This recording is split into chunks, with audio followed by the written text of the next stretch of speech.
جس کا آخری کلام لا الہ الا اللہ تھا وہ جنت میں داخل ہوگا. لیکن بہرحال علماء نے اس حدیث کی تشریح میں لکھا ہے کہ اس سے وہ مراد ہے جو کبیرہ گناہوں سے بچتا ہو. تو اس طرح کی حدیثوں کا یہ مطلب ہوتا ہے. لیکن بہرحال حدیث کے ظاہری الفاظ یہی ہیں, اللہ کی رحمت سے امید لگائی جا سکتی ہے کہ شاید اللہ تعالیٰ, کیونکہ یہ بھی توفیق بھی ملنا بڑی بات ہے. موت کے وقت جو ہے نا اچھی حالت میں موت ہونا یہ اللہ کی بہت بڑی نعمت ہے. اس سے پناہ مانگا کرو کہ فلم دیکھتے ہوئے یا کوئی الٹا کام کرتے ہوئے موت آ جائے, اس سے پناہ مانگا کرو اللہ تعالیٰ.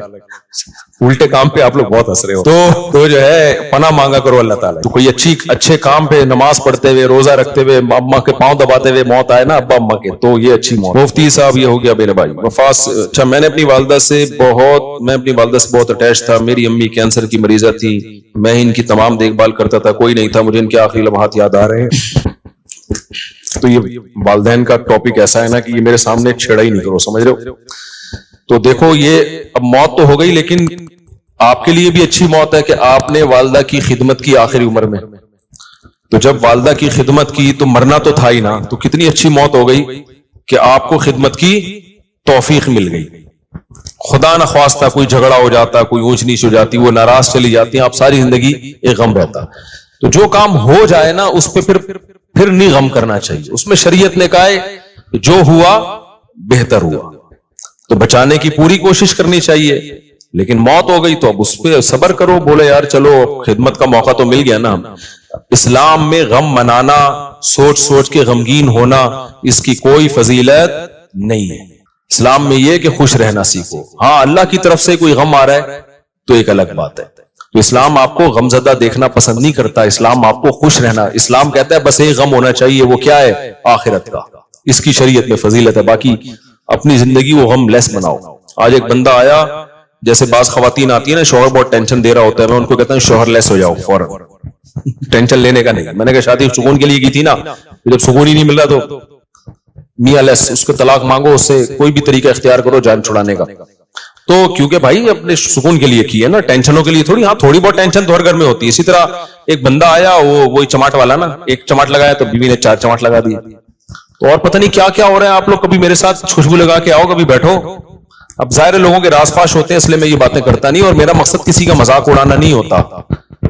سب کے ساتھ ایسا ہو سکتا ہے, لیکن میں صرف بتا رہا ہوں کہ سوسائٹی مارکیٹ میں ہو, واٹس گوئنگ آن, مارکیٹ میں ہو کیا رہا ہے. تو ایسے موقع پہ پھر میں لوگوں کو ڈیورس کا مشورہ دے رہا ہوتا ہوں کہ بھائی جب اتنی نوبت ہے تو فارغ کرو میرے بھائی. پھر صبر کا فائدہ نہیں ہے ایسے موقع پہ, کیونکہ شادی سکون کے لیے کی جاتی ہے. تھوڑی بہت ٹینشنیں ہر گھر میں ہوتی ہیں, لیکن ٹینشنوں کی بھی ایک لمٹ ہوتی ہے. کچھ بھی نہیں سن رہی, اپنے آپ کو ماتحت ہی نہیں سمجھ رہی ہے, تمہیں اس نے خانساوا بنایا ہوا ہے, اس کو سمجھانے کی ایک لمٹ ہوتی ہے. 6 مہینے اماں کے گھر بٹھا دو, شاید کچھ دن کے بعد ہدایت مل جائے, پھر بھی نہیں مل رہی تو بھائی تمیز سے علیحدگی اختیار کرو.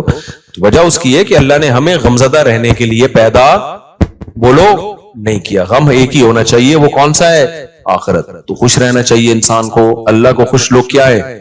پسند ہے. نبی حضرت ابو ہریرہ نے فرمایا کہ نبی صلی اللہ علیہ وسلم نے جب بھی مجھے دیکھا ہے, زندگی میں کبھی ایسا نہیں ہو کہ آپ نے مجھے دیکھا اور مسکرائے نہ ہو. حالانکہ نبی کا غم سب سے بڑا غم تھا نا, امت کی فکر تھی, لیکن اپنے ساتھیوں کے ساتھ ایٹیٹیوڈ کیا تھا آپ کا؟ جب بھی دیکھتے مسکراتا. اور ہم لوگ کیا ہے, جب بھی دیکھو ایسا لگتا ہے کوئی نیا ٹینشن چل رہی ہے اس کے ساتھ, نئی ٹینشن چل رہی ہے. خوش رہنا سیکھنا چاہیے, سمجھ رہے ہو, مسکراتے چہرے سے ملا کرو, ٹینشن فری. امریکہ میں $10 کی ایک چھولے کی پلیٹ ملتی ہے صبح ناشتے میں نا, پراٹھے کے ساتھ, جو لوکل ہوٹل جو پاکستانی کے ہوٹل.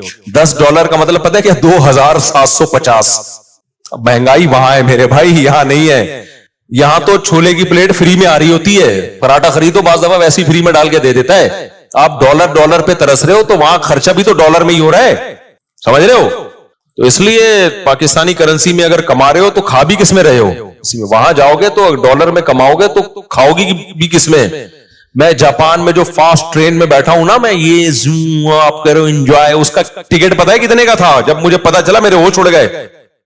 میں نے کہا ٹانگا گدا ٹرکشا صحیح ہے میرے بھائی, یہ بس دکھانے کے ہیں. لوگوں کی جائیدادیں بک جاتی ہیں ان ٹرینوں میں, بہت لگژری لوگوں کا کام ہے وہ ڈرائیور ہی بیٹھے اس میں.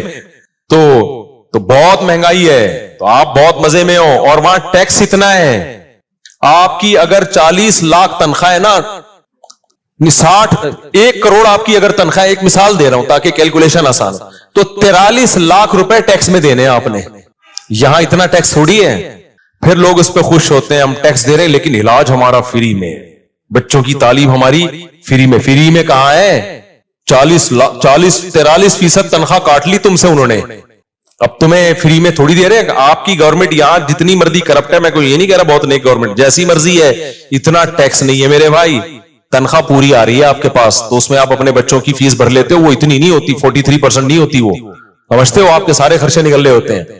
नहीं आ रही मेरा ख्याल है बात। और फिर ज़कातें भी लोग दे रहे होते, थोड़े से घुन्ने बन जाओ, अगला पूरी जायदाद निकाल के दे देता है। यहाँ थोड़ा सा घुन्ना बनना आना चाहिए, बस यहाँ प्रैक्टिस करो थोड़ी सी। तो इसलिए इतना टेंशन वाला बात नहीं है। हम क्यों वहां जाके फौरन वापस आते हैं? मजा हमें कहाँ आता है? बहुत अच्छे कंट्री है, अमेरिका बहुत अच्छा है, जापान बहुत अच्छा है, मजा हमें कराची में ही आता है। और ये जो मैंने अभी बयान में कहा ना कि खामोश, बिल्कुल खामोश, ये 4 दिन खामोशी अच्छी लगती है, उसके बाद काटने लगती है। यहां रिलेशन है, आबादी है, एक बंदा पंजाब वाला मिलेगा, एक पश्तो वाला मिलेगा, एक बलोची मिलेगा, एक फलाना, एक मैकेनिक मिलेगा, एक फलाना मिलेगा, एक डॉक्टर मिलेगा, एक साइंटिस्ट मिलेगा, एक सियासतदान मिलेगा। हर आदमी होटल में बैठ के ऐसे लगेगा यहां सारे ही पहुंचे हुए लोग हैं, गपशप का माहौल है। ये सब कुछ वहां पर नहीं है। खामोशी खामोशी खामोशी। अबे 4 दिन तक खामोशी अच्छी लगती है, उसके बाद मैंने कहा यार कोई थड़े नहीं है यहाँ पे, कोई थड़े हो यहाँ पे, कोई बैठे हुए हो, कोई बैठक हो, कोई गपशप हो ना, खत्म।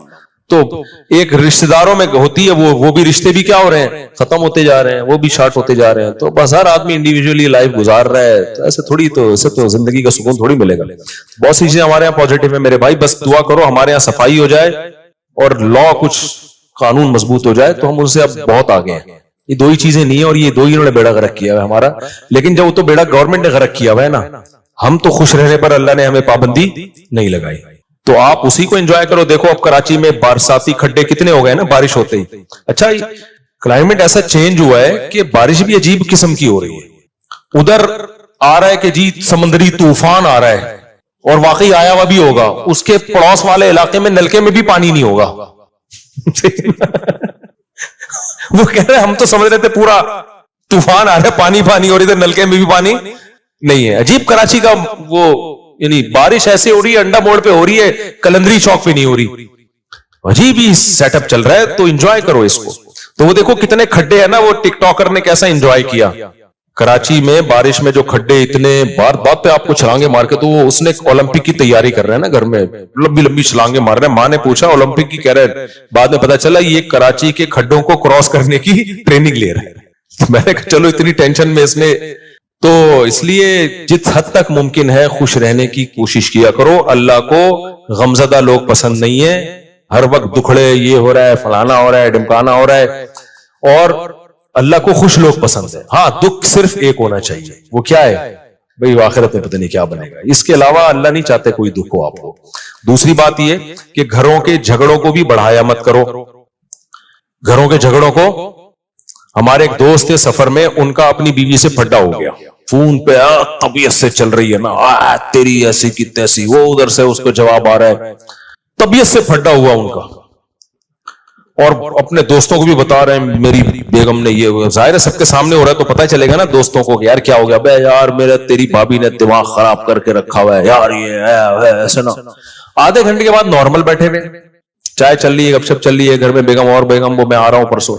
वो दूसरे ने पूछा, अबे आधे घंटे पहले तो ऐसा लग रहा था कि तलाक हो जाएगी तुम दोनों में, अभी थोड़ी देर में ऐसा लग रहा है कि कोई मसला ही नहीं है। तो उसने कहा यार मेरी आदत है 15-20 मिनट के बाद फड्डे को मैं भूल जाता हूं। फिनिश। वाकई ये जिन लोगों की आदत हो ना वही खुश रह सकते हैं इस जमाने में। और जो नाक पे मक्खी बिठा के रखते हैं ना और दिल में लेके बैठ गए, इसने ये क्यों बोला था, अबे भाई जो बोला था बोल दिया, खत्म कर। जब सुना दिया, उसने भी सुना दी, इसने भी सुना दी, खत्म, किस्सा। चलो दोबारा से जैसे एंजॉय करो लाइफ। और लोग कहते हैं भी तंबी तो हुई नहीं, ना ना ना, जब ये फड्डा होता है ना अगले को खुद थोड़ी सी तंबी हो जाती है। आइंदा वो बोलने से पहले उसको भी पता है, आपको भी पता है कि मैं ये बोलूंगा उसकी दुखती रख पे पांव रख दूंगा मैं, वो ये बोलेगी तो मेरे खोपड़ी घूमेगी। तो दोनों थोड़ा थोड़ा एक दूसरे की खोपड़ी का एहतराम आहिस्ता आहिस्ता शुरू कर देते हैं। खुद ही शादीशुदा आदमी की जिंदगी एक मैनेजमेंट खुद ब खुद आ जाती है تو اگر آپ جو دل میں لے کے بیٹھ گئے